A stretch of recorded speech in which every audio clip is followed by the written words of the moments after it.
बिरयानी बढ़ चुकी है, बैठ जाए। अच्छा, जर्दा तो रह गया ना, वो नहीं मिलेगा। अस्सलाम वालेकुम, कैसी हैं आप? ऐसी कैसा महसूस होता जब इतनी इज्जत मिलती है?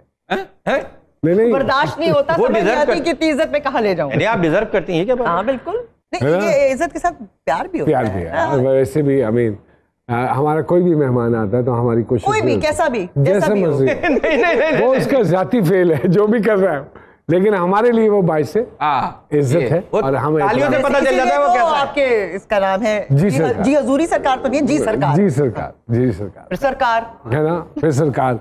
और आपको पता है आजकल सरकार में क्या, आज तो मजा आने वाला है भाई, आज तो है ना, सर और कार। हाँ, इसीलिए आपने बगलों में हाथ डाल दिया। थोड़ा सा मारिया जी, अपने बचपन के हवाले से पढ़ाई कहाँ की, पढ़ी के नहीं पढ़ सकी, या स्कूल से दौड़ दौड़ जाती थी मैं, तो ये थोड़ा सा बताएं कहाँ की स्कूलिंग है, क्या है सब कुछ? I was born in Africa, Tanzania, Dar es Salaam. तो शुरू में I was there, Aga Khan school में वहाँ पे पढ़ी। अच्छा। और उसके बाद फिर मैं यहाँ आई। तो वहाँ जाना कैसे हुआ? वहाँ पैदा होने के लिए गई थी जी मैं। अच्छा, नहीं वालिदैन बहुत नहीं लाफ्टर लिया, पैदा होने के लिए गई थी। हाँ, क्या हो गया जी, आप अफ्रीका में पैदा हुई, आगा खान स्कूल में पढ़ी? हाँ, आगा खान हॉस्पिटल में पैदा हुई, उसके बाद मैं यहाँ पे आ गई। उसके बाद में आई वाज मुनीज़ा हाशमी का स्कूल का, फैज़ अहमद फैज़ की जो बेटी हैं और फैज़ अहमद फैज़ की जो वाइफ है, उनका स्कूल था। और वहाँ पे मैं कुछ अरसा पढ़ी। उसके बाद फिर मैं बीकन हाउस में चली गई थी। और मॉडल टाउन में हम रहते थे, अभी भी है वहाँ पे घर। टेलीविजन में जो आना हुआ वो किसी ने पिक किया या शौक था? अपॉर्चुनिटी कैसे मिली ड्रामे में काम करने की? माय फैमिली थी already related with showbiz. तायरा Wasti my खाला, रिजवान वास्ती माय खालू। तो जब खाला आती थी लाहौर में प्ले करने के लिए, तो वो कई दफ़ा मेरी वालदा को कहती, तो तुम क्या हर वक्त बहू बन के घर में बैठी रहती हो, और सास बहू वाले चिक चिक रोना धोना कि मेरी सास ने ये कह दिया, जबकि वो सगी मुमानी भी थी कि ये कह दिया। तो she used to take her, खाला used to take her younger sister my mother to PTV Lahore. तो वो my mother also did a few place. फिर वो जानने वाले इतने बन गए। My mother was interested in singing. अच्छा। फिर खाबर साहब and my mother and father, they knew these people. खाला तो आके चली जाती थी। इनके ये कह रही है अंग्रेजी में जो इन्होंने कहा है कि मेरे वालिदैन जो हैं वो इन लोगों को जानते थे। ये अंग्रेजी में कहा इन्होंने? हाँ, हाँ। अच्छा, अब जब ट्रांसलेशन कराना, ठीक है। मारिया जी क्या कर रहे हैं आप? इंग्लिश बोल रही हैं और वो बता भी नहीं, तर्जुमा वो बता रहे हैं।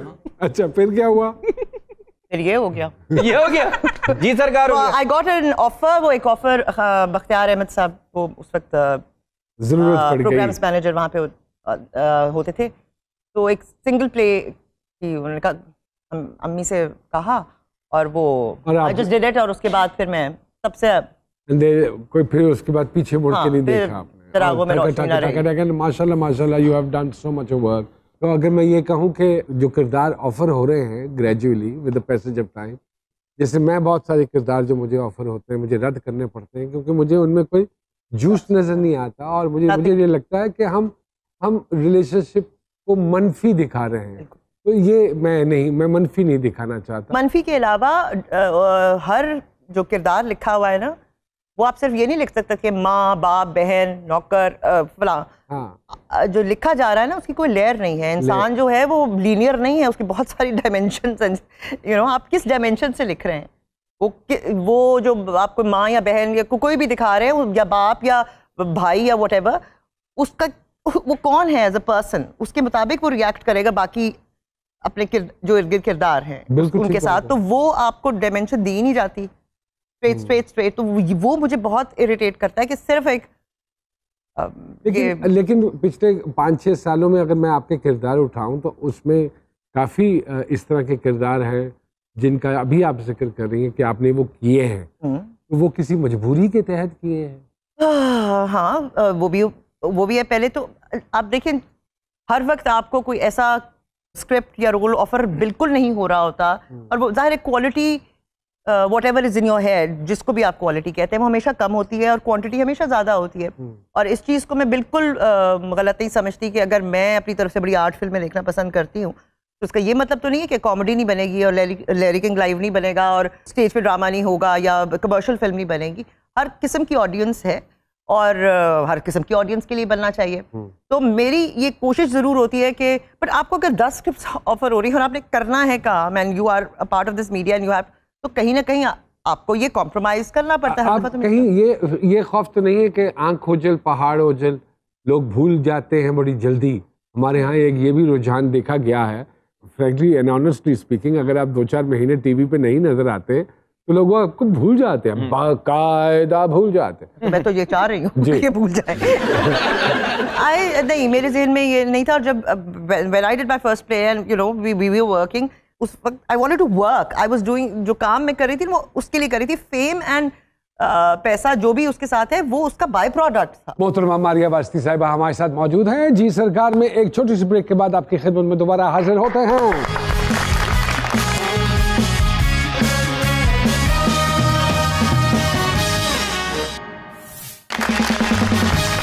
एक मरतबा फिर से खुशामदीद जी सरकार में। जिस माशाल्लाह पाए की आप अदाकारा हैं और जितना काम आपने किया है कि जब कोई किरदार आपको ऑफर होता है तो क्या आप उसको खुद डिजाइन करती हैं उस कैरेक्टर को? क्योंकि और तो कोई है नहीं करने वाला, और तो खुद ही करना पड़ता है। तो ये भी फुकदान है इंडस्ट्री बहुत ज्यादा, बिकॉज आपको कैरेक्टर्स एक्सप्लेन करने वाले डायरेक्टर्स मौजूद नहीं, वो बिल्कुल नहीं है। या आप ये कहें कि वो आपकी इतने तजुर्बे से थोड़ा सा घबराते हैं? अब आपको क्या बताएंगे, मुझसे कौन घबराता है? समझाने की तो जरूरत होती है, बिकॉज मैं जिस चीज को सोच रही हूँ जो मेरे काम में झलक नजर आएगी वो हमेशा आपको डायरेक्टर का पॉइंट ऑफ व्यू नजर आएगा। डायलॉग आप 10 तरीके से बोल सकते हैं, बट डायरेक्टर क्या, तभी तो आप डायरेक्टर को इधर रखते हैं। ऐसे तो नहीं है ना कि बस कोई भी डायरेक्टर बन गया। It's a point of view जो वो दिखाना चाहता है, क्योंकि वो स्क्रिप्ट को, एक्टर्स को, पूरे सेट को, हर चीज को इकट्ठा करता है। मारिया जी, बहुत से सीनियर्स ये भी तो कहते हैं यार मुझे समझा रहे हो, पहली दफा काम कर रहा हूँ मैं। भाई मैं इतने अरसे से नहीं समझा तो अब क्या समझूंगा, उनका मतलब ये होता है कहने का। ऐसा बिल्कुल नहीं होता कि सीनियर हो या जूनियर हो, आपको कोई बात बता रहा हो तो I think any one of us will soak it up. अल्हम्दुलिल्लाह इतना काम करने के बाद I remember somewhere like late 90s you started your own production house, जिसका अभी आपने जिक्र किया कि फुकदान होता चला जा रहा है। क्योंकि आप खुद भी प्रोड्यूसर हैं तो कभी मन चाहा कि मैं लोगों के लिए तो वैसा नहीं कर पा रही हूँ तो चलो मैं वैसी चीज़ें अपने प्रोडक्शन हाउस के लिए लिखवाऊँ और खुद प्रोड्यूस करूँ उन्हें? सोचा तो यही था। You been a producer yourself and वैसे तो मेरे ख्याल में बिकॉज चैनल्स के अपने अपने प्रोडक्शन हाउसेज आ गए तो आपने जो बेचारा प्राइवेट प्रोड्यूसर था उसको मार दिया। और ये वो प्राइवेट प्रोड्यूसर था जो एक्टर्स में से ज़्यादातर आए थे जो अच्छा काम क्रिएटिवली करना चाहते थे, वो अपना प्रॉफिट उतना नहीं देखते थे, वो दे वांटेड के टू प्रोड्यूस समथिंग गुड।